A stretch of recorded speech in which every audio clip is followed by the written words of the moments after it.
Part 1 Seeds of Destruction. Chapter 1 Astral Rain. As the adventure opens, the characters are going about their daily business in a bustling coastal settlement, where everyone is talking about the spectacular meteor showers that have blazed through the sky the past several nights. In fact, what folks have witnessed are showers of astral seeds falling from space and plunging deep into the ground and water in and around the settlement. Some of these seeds have now germinated. The adventure begins when enormous crystalline vines erupt from beneath the streets, throwing the community into chaos. Astral Blights. When you are ready to begin play, read. Your adventures have taken you to a coastal community, where local fishing boats share the harbor with trade vessels from far and wide. Lately everyone has been discussing the deluge of falling stars that has lit up the evening sky for the past several nights. Some say these celestial events are omens of impending disaster.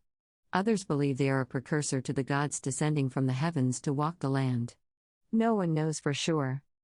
You are just finishing your midday meal while listening to a blacksmith tell about being awakened last night by a loud crash.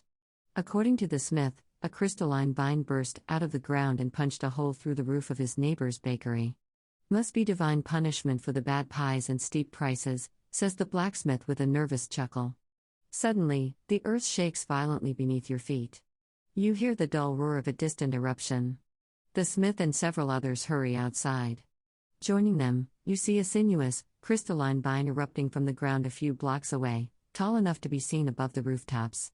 Screams of panic rise from the same direction. A sailor standing in your midst says, "I think it's time I returned to my ship. You're welcome to join me. You would be wise to flee as well." With that, she makes her way toward the docks. The ground churns again, and more eruptions burst through the streets all around you. From these sites sprout smaller crystalline vines that uproot themselves and begin lurching through the streets, driving panicked citizens before them, while the enormous vine in the distance stretches ever taller. The friendly sailor, Elena Sartell, is described later in the chapter. She flees at once, leaving the characters to decide their own course of action. The ambulatory vines are 6 astral blights, see the accompanying stat block. They focus their attacks on nearby commoners, ignoring the characters except for any who attack them. The blight's slow speed means the characters can evade them easily. The characters have several choices for how to proceed. Fight the blights. If the characters destroy all 6 blights, new ones appear. Roll a d6 to determine how many. These new arrivals either burst up from the ground or shamble along streets and alleys, converging on the character's location. Each time the characters defeat a group of blights, a new wave appears. Repeat the die roll to see how many more blights arrive. With the appearance of each new wave, it should become increasingly obvious to the players that the characters can't eliminate all the blights and should consider a different course of action. Head to the docks. If the characters heed Elena Sartell's advice and head to the docks, run the trouble at the docks encounter when they arrive. Hole up. If the characters try to barricade themselves in a building or find somewhere else in the settlement to hide, the increasingly violent earth tremors cause their shelter to partially collapse, making it apparent that there's no safe refuge in the settlement. The characters will need to choose another option.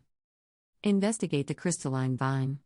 If the characters make their way toward the enormous crystalline vine, see crystalline vine below. Make for the outskirts. If the characters bolt through the streets and alleys toward the outskirts of the settlement, see danger in the streets below. Crystalline vine. The vine growing in the center of the settlement sprouted after an astral seed fell from the sky, crashed into the bakery, and buried itself in the ground.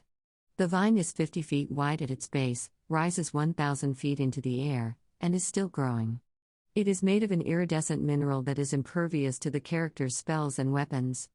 A character who makes a successful DC 10 intelligence, nature, check determines that the substance is a type of living crystal. No astral blights congregate near the crystalline vine, which means the characters can approach and study it without being attacked. The vine is warm to the touch and pulses with light. Any character who succeeds on a DC 15 intelligence, arcana, check realizes that the vine's roots extend deep into the earth, and are feeding on the planet's thermal energy. There appears to be no way to stop this process. As it grows taller, the vine also grows wider, slowly pushing away the dirt and debris from around its base. Inform the players that the tremors seem to be getting stronger as the vine grows, leaving them with 2 options: flee for the docks, see to the docks below, or flee for the outskirts, see danger in the streets below. Danger in the streets. Astral blights roam the streets. Members of the local militia use the guard stat block, try to hold the blights at bay long enough for unarmed civilians to flee the vicinity. If the characters stay in a single location for longer than 1 minute, 1d6 astral blights, see the accompanying stat block, converge on their location and attack them. The following events occur as the characters move through streets and alleys toward the outskirts of the settlement, but not if they head straight to the docks.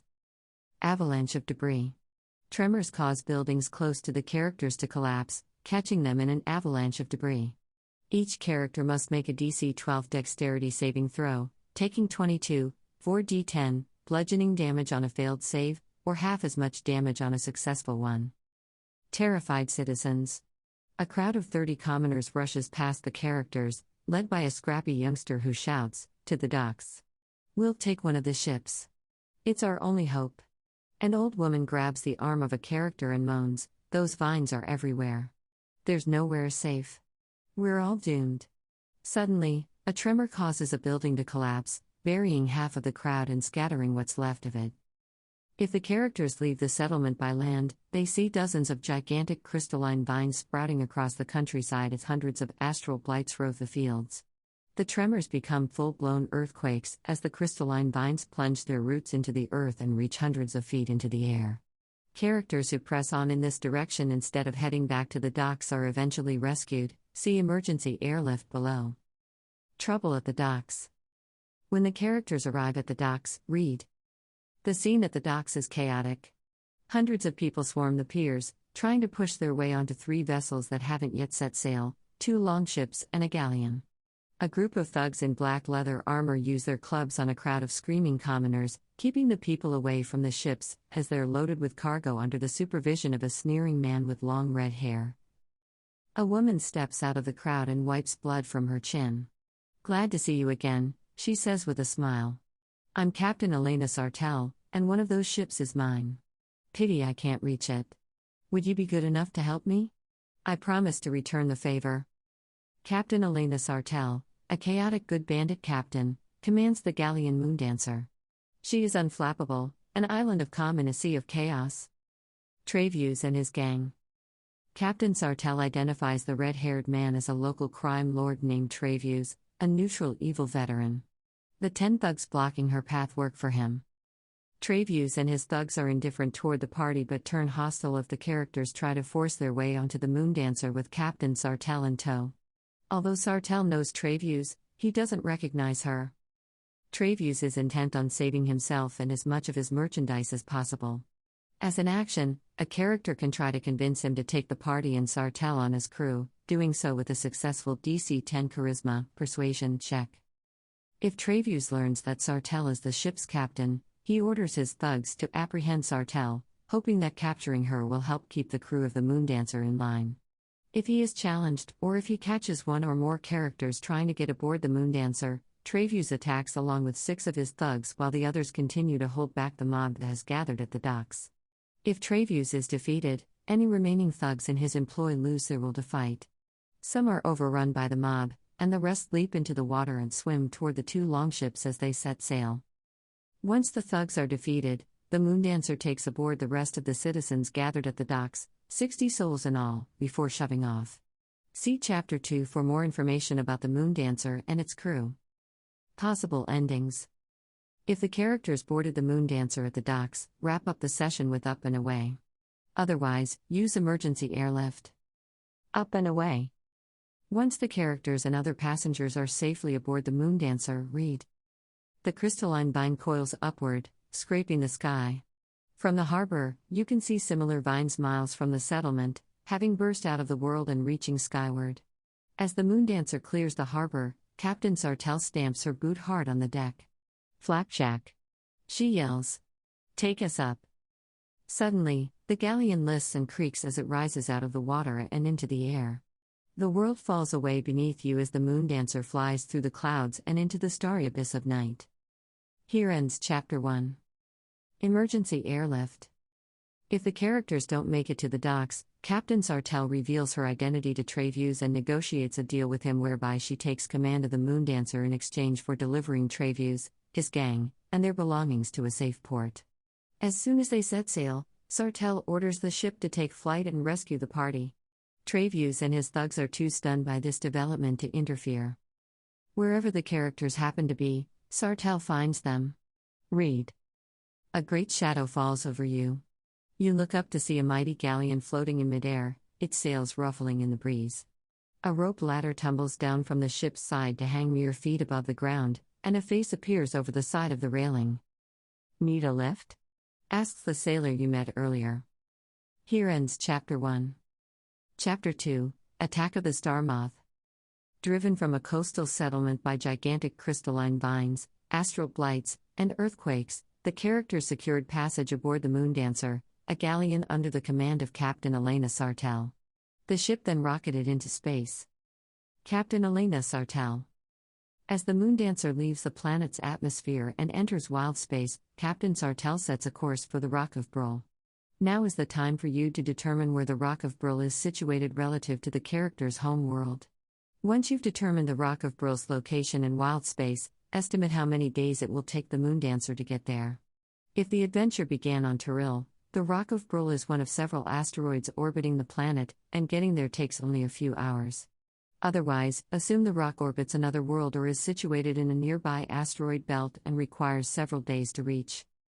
In this chapter, the Moondancer is intercepted by an astral elf vessel shortly after leaving the character's world, but the characters have time to finish a short rest before the enemy ship arrives. Before running this chapter, familiarize yourself with Chapter 2 of the Astral Adventurer's Guide. Keep the deck plans for the Space Galleon and the Star Moth handy, because they will come into play. Aboard the Moondancer. As the Moondancer leaves the character's world behind, read. Standing on the deck of the Moondancer, you see scores of crystalline vines erupting from the surface of your world, some of the vines reaching high enough to break through the clouds. You find yourself sailing through a void filled with colorful gases and blinking stars. A school of space-dwelling fish swims past the ship on the starboard side.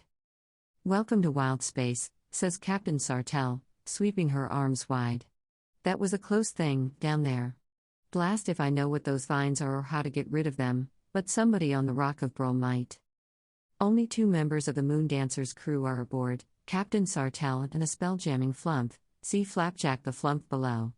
Depending on how events played out in Chapter 1, the Moondancer might have the following passengers on board, in addition to the characters.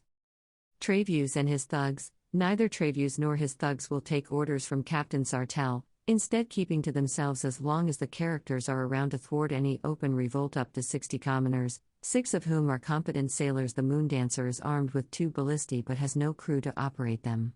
Its mangonel was destroyed in a recent engagement, and Captain Sartell hasn't replaced it yet. Getting a new mangonel was the main reason Sartell was on the party's home world, since wood is much easier to find there than at her usual port of call, the Rock of Brul. Captain Elena Sartell. Captain Sartell operates out of the Rock of Brul as a privateer under the commission of the city's ruler, Prince Andrew. She assures the characters that they'll be safe there. Flapjack. Once her ship docks at the Rock of Brul, Captain Sartell plans to offload the characters and the ship's other passengers. This act marks the extent of her willingness to help the characters. Flapjack the flump. 1 crew member stayed aboard the Moondancer while it was in port, a flump named Flapjack, who serves as the ship's spelljammer. Flapjack has the following additional action option. Spellcasting. The flump casts one of the following spells, requiring no material components and using intelligence as the spellcasting ability, spell save DC 12. At will, Mage Hand, Minor Illusion. 1 per day each, Magic Missile, Unseen Servant. Features of the Moondancer. Space Galleon deck plans. View unlabeled version. Use the Space Galleon deck plans in the Astral Adventurer's Guide to represent the Moondancer. Noteworthy features are described below. Area 3, Captain's Quarters. Among Captain Sartell's possessions is a locked treasure chest, which she keeps in her cabin. Captain Sartell carries the only key to the chest. As an action, a character can pick the lock by making a successful DC 15 dexterity check using Thieves' Tools, or break open the chest with a successful DC 15 strength, athletics, check. The chest contains 3 bottles of fine wine, 10 GP each, 6 gold bracelets, 25 GP each, 9 pearls, 100 GP each, in a velvet pouch, and a spell scroll of air bubble. See the Astral Adventurer's Guide. Area 5, Spell Jamming Helm. The ship's spell jamming helm looks like a floating, ornate silver chair with a purple seat cushion and no legs. Glowing blue crystals underneath the seat project a magic circle onto the floor, stabilizing the chair. Flapjack the Flump sits in the chair while piloting the ship. Area 12, Upper Cargo Hold. The upper cargo hold contains a dozen healthy mules, which Sartell plans to sell as beasts of burden, sacks of food for the animals, and material placed here by Treacherous and his gang. See Chapter 1, which consists of 20 40-pound crates of assorted martial weapons, 2,000 GP total value, and 500 bottles of brandy, 3 GP each. Area 13, Lower Cargo Hold. The lower cargo hold contains crates of foodstuffs and casks of fresh water, enough to last 10 medium creatures for 30 days. When elves attack, the characters have time to take a short rest before trouble catches up to them and Captain Sartell presses them into service. At the end of the character's short rest, read. The ship slows as another vessel comes into view, approaching the Moondancer from astern. The pursuing vessel looks like a giant moth with wings made of iridescent crystal, similar in color and luster to the crystalline vines that ravaged your world.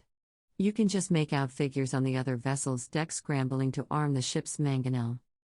Astral elves, curses Captain Sartell, and they don't look friendly.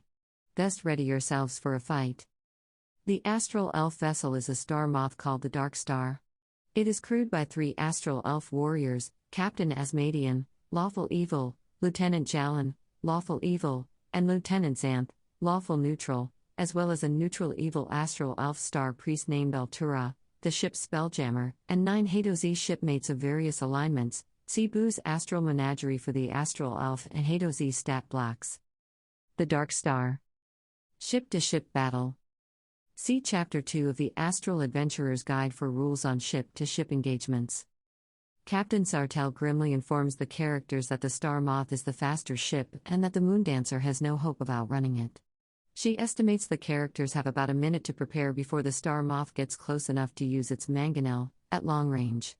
Once that happens, Sartell orders her ship to turn about and close with the Astral Elves as quickly as possible to minimize the Dark Star's opportunity to fire on the Moondancer. It then takes another minute for the 2 ships to come within boarding distance. Dealing with the Dark Star. Once the ships are close enough, the 3 Astral Elf warriors board the Moondancer, their faces hidden behind visors, and haughtily demand Captain Sartell's surrender. She politely declines, prompting the Astral Elves to attack while the Hadozis use the Dark Star's ballistae to fire on characters they can see. Captain Sartell fights alongside the characters, but Treacherous and his thugs, if they are aboard, come to the Moondancer's defense only if it looks like the characters are about to lose. The Astral Elves are confident they can conquer the Moondancer, but if 2 of the warriors fall, the third tries to retreat to the Dark Star. After that attempt succeeds or fails, the Star Moth beats a hasty retreat. The Star Priest, Altura, remains aboard the Dark Star and uses a sending spell to relay what has happened to Helix, an astral elf on the Rock of Brol. See Chapter 4. The Hadozis, meanwhile, are not great fighters and either flee or surrender if the characters engage them in melee. Questioning the Astral Elves. Characters who capture and interrogate one or more of the Astral Elves can learn the following information. The Astral Elves, by order of Emperor Zavin of the Xaryxian Empire, are responsible for dropping astral seeds on the party's home world. The leader of the Astral Elf forces in this wild space system is Commander Vale. Most of Commander Vale's fleet has already begun sailing back to Xaryxis base. The Dark Star was left behind to monitor the astral seed's progress. The vines and astral blights will feed on the planet's energy and that of its flora and fauna until the party's home world is a dead husk, a process that takes several months. The energy then will be transmitted in a single, enormous burst of light back to the Astral Elves' home system to be absorbed by their star, Xaryxis. Once the astral seeds have begun their work, there is no way to stop the process. This isn't true, but the crew of the Dark Star believes it is. The characters won't discover the truth of this matter until later in the adventure. Questioning the Hadozis. The Hadozes are mercenaries and have no insight into the astral elves' motives or plans. Even so, they can provide the characters with the following pieces of information. The Dark Star's cargo hold was packed with at least 100 astral seeds, which were jettisoned one by one into the atmosphere of the party's home world. The Hadozes don't know what the astral seeds do, but they know that each one resembles a crystal pod roughly the size and shape of a coffin. The astral elves hail from a faraway wild space system called Xaryxis space. The Dark Star was one of several astral elf ships that traveled to the party's home world. The rest of the fleet has already departed. The Hadozes are willing to serve aboard the Moondancer if they are treated fairly. If she survives the battle, Captain Sartell puts the Hadozes to work, though she keeps them under close supervision. Prisoners of the Astral Elves. If the characters are defeated, the Astral Elves allow dying characters to be stabilized. The Astral Elves assume control of the Moondancer while keeping Captain Sartell hostage aboard the Dark Star to ensure Flapjack's compliance. The Astral Elf and Hadoze crew members are split between the two ships. The Astral Elves then start heading for the edge of the wild space system to rendezvous with the rest of Vale's fleet. En route, the two ships might encounter the derelict Nautiloid, Neogi Raiders, or the Rock of Brill Navy, all described in Chapters 3 and Chapter 4, providing the characters with opportunities to escape. Treasure. The Dark Star is a fine treasure, however, surviving Hadoze crew members recommend abandoning it, knowing that the Astral Elves will rain vengeance upon anyone in control of one of their ships. Its spell-jamming helm is a more easily usable prize. It looks like a legless, high-backed chair made of wood, with crystal wings and armrests. Luminous crystals under the seat project a golden hexagon onto the floor. This hexagon stabilizes the helm, allowing it to swivel while holding it in place. The Dark Star's cargo hold contains enough food and water to sustain the ship's crew for 20 days. Treacherous takes over. If the Astral Elves are defeated and Treacherous and his thugs are alive and aboard the Moondancer, Treacherous, neutral evil veteran, tries to take the galleon by force before the characters have a chance to finish a short rest. To the Rock of Brill. Assuming the characters repel the Astral Elves, the Moondancer resumes its journey to the Rock of Brill. Even if the characters didn't interrogate the Astral Elves, Captain Sartell has a hunch that the Astral Elves have something to do with the calamity befalling the party's home planet and says as much. She also mentions knowing someone on the Rock of Brill who might be willing to help the party. If the characters inquire further, Sartell informs them the contact is a gift named Commodore Crux, but she can't tell them more than that since she knows Crux only by reputation. Enough time passes for the characters to take a long rest. When they're not resting, the characters are assigned miscellaneous chores. During the voyage, the characters are free to ask Sartell or Flapjack more about Wild Space, the Rock of Brill, or the duo's previous adventures. Captain Sartell enjoys telling of her encounters with various wild space creatures, among them a friendly solar dragon and some not-so-friendly space clowns, while Flapjack explains the subtleties of astral navigation. If the party has any spellcasters, Flapjack takes this opportunity to instruct them in the rudiments of spelljamming. Mind Flayers? When the characters are hours away from arriving at the Rock of Brill, read. The ship slows unexpectedly. Around you, on all sides, colossal chunks of rock float in the void. Some of them are overgrown with vegetation, while others are bare stone. Creatures resembling jellyfish and rays glide through the spaces between them. Captain Sartell looks about uneasily. Plenty of places for pirates to hide. As if on cue, a vessel lurking behind a nearby asteroid comes into view. Its enormous spiral shell merges with an open bow, beneath which long tentacles wave as if caught in an invisible current. Sartell sucks her breath in through her teeth and whispers her next words, Mind Flayers. Here ends Chapter 2. Chapter 3, Treacherous Salvage. The characters escaped their endangered world with the help of Captain Sartell and her ship, the Moondancer, and ran afoul of an astral elf ship called a star moth. After surviving their first wild space encounter, the characters resumed their voyage to the Rock of Brill. Along the way, they made a terrifying discovery, a mind flayer ship lurking among some asteroids.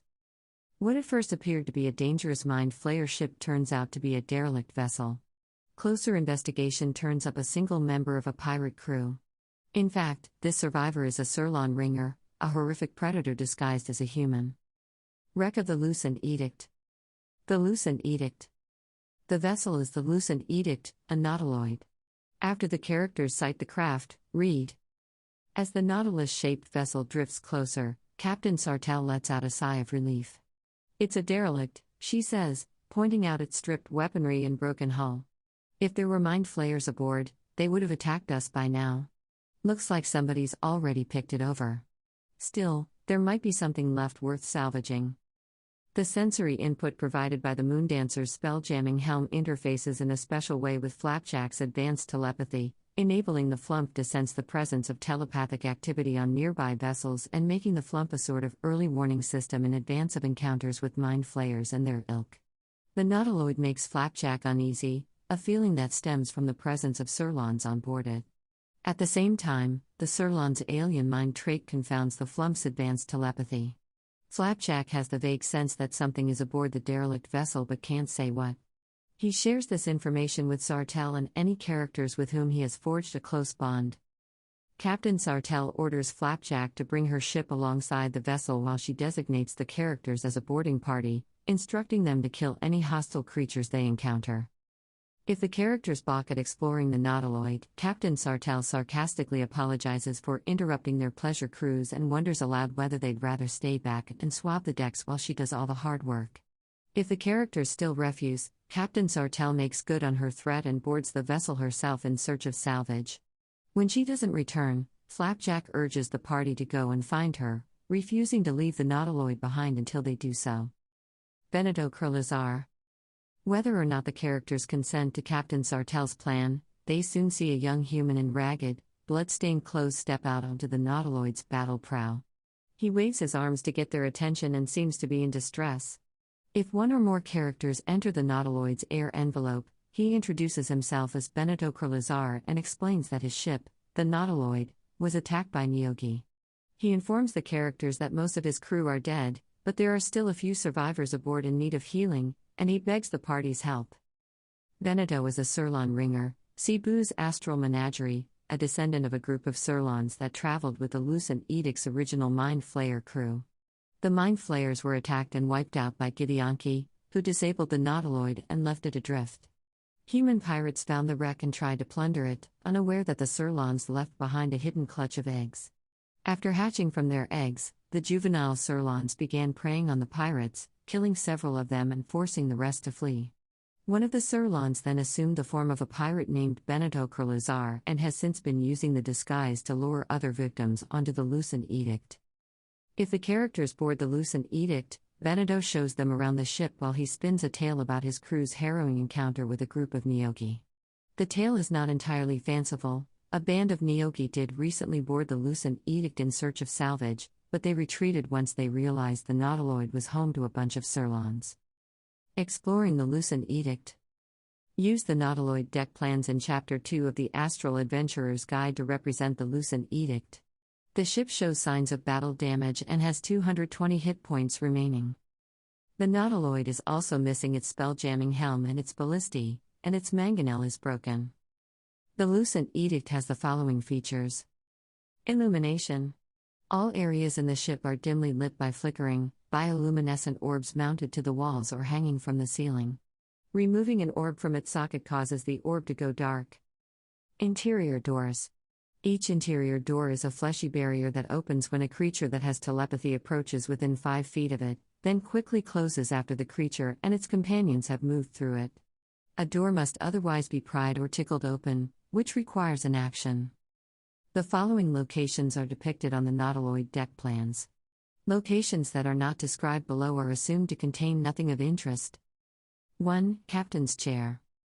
An impressive chair is posed at the end of a catwalk so its occupant can look down onto the bridge floor. Green, glowing maggots crawl over the chair's current occupant, a headless Mind Flayer corpse. A Gideonki knight beheaded the nautiloid's captain and took the head as a trophy, leaving the rest of the corpse slumped in the chair. Any character who disturbs the headless corpse causes the green, glowing maggots covering it to become a hostile swarm of insects. Treasure. A character who examines the captain's chair and succeeds on a DC 15 intelligence investigation check finds a secret compartment in the left armrest. This compartment contains a black metal tube containing a spell scroll of Wall of Force. 3. Spell jamming helm. Lying on the floor of this raised platform is the headless body of a mind flayer. The stench of the rotting corpse is unpleasant, to say the least.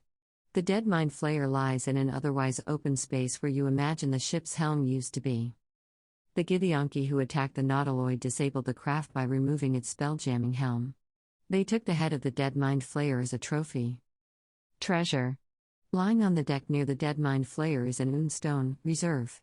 The stone currently holds a single casting of the shield spell. 4. Bridge floor. The Nautiloid's bridge has a high ceiling. Stairs ascend to a forward observation deck, and toward the stern a ladder climbs to the top of a balcony. 4 Surlons, Cebu's astral menagerie, hide in the shadows under the 2 flights of stairs that climb to the observation platform, Area 2. These Surlons attack to kill. If Benito is present, he helps his fellow Surlons. 6. Observation platform.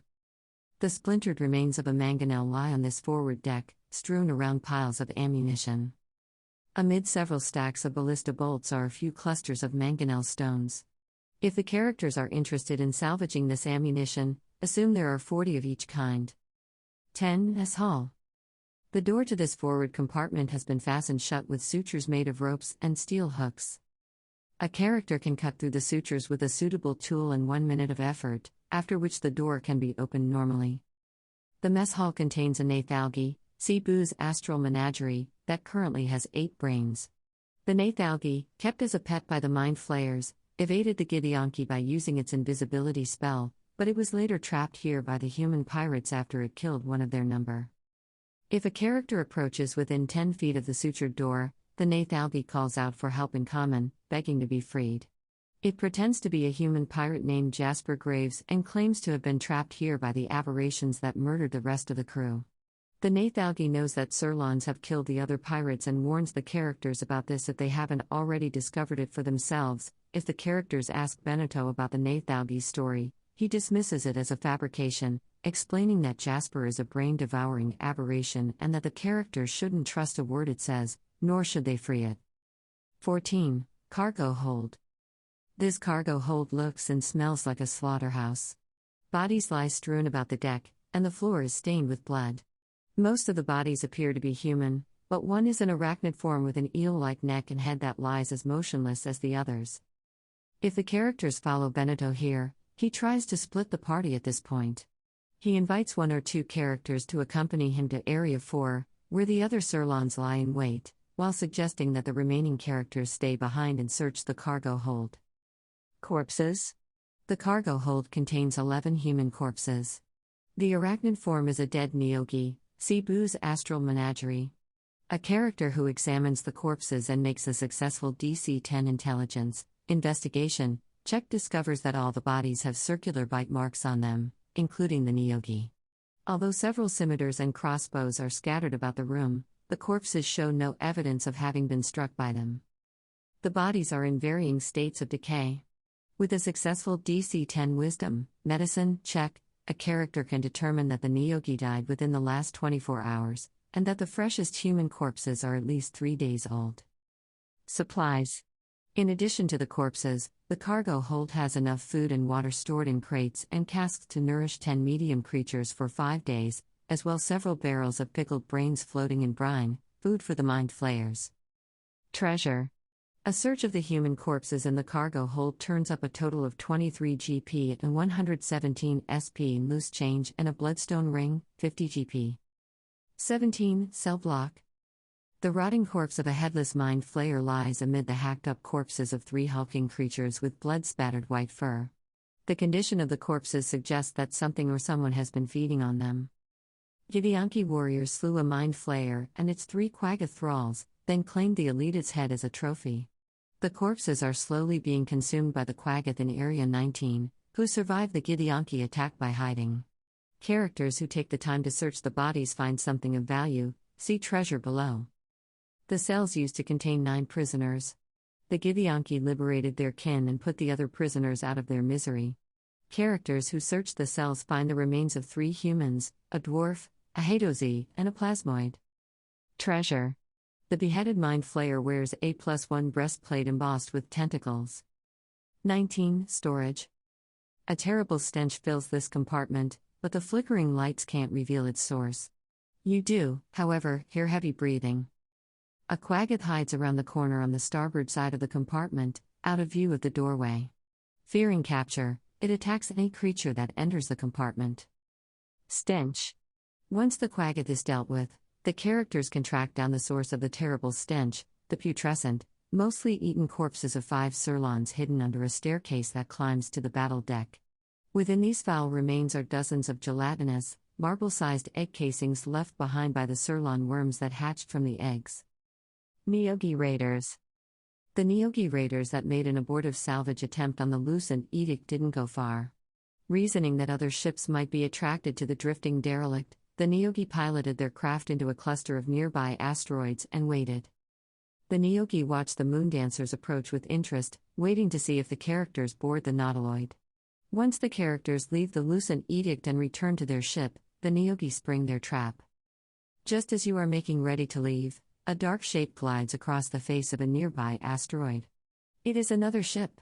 The new arrival resembles a giant spider, complete with long, delicate legs and web-like rigging.